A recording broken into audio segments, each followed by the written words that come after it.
There were 154 gun deaths in Maine in 2020. Of them, 132 were suicide.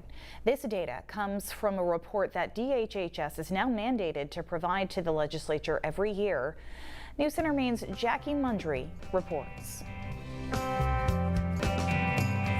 Representative Lori Gramlich was the sponsor of a bill that is now law, requiring Maine DHHS to release gun deaths each year.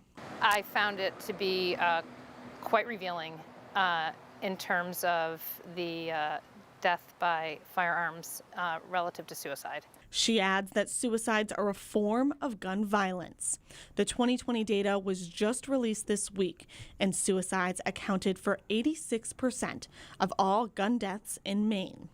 Of those 132 deaths, 118 were men, with the majority of all suicide deaths men older than 45. That's a piece of data right there that we need to really keep right in the front of our minds and do everything we can to prevent that from happening. Jeff Bickford is the executive director of the Maine Gun Safety Coalition. Part of it is simply our demographics. We have a suicide epidemic among veterans, unfortunately. Maine is ranked 5th in the nation of number of veterans, according to World Population Review. Most of the public does not recognize that by far the overwhelming majority of our firearm losses are suicides. But it's not just veterans who are using guns for self-harm.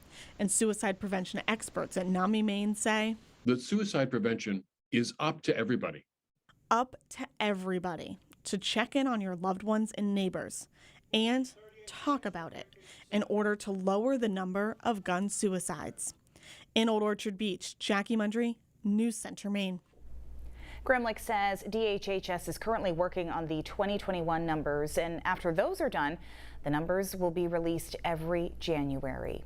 Meanwhile, if you or someone you know is struggling with mental health, you should call the Maine Crisis Line. That number is on your screen. It's 1-888-568-1112. It's available 24 hours a day, 7 days a week.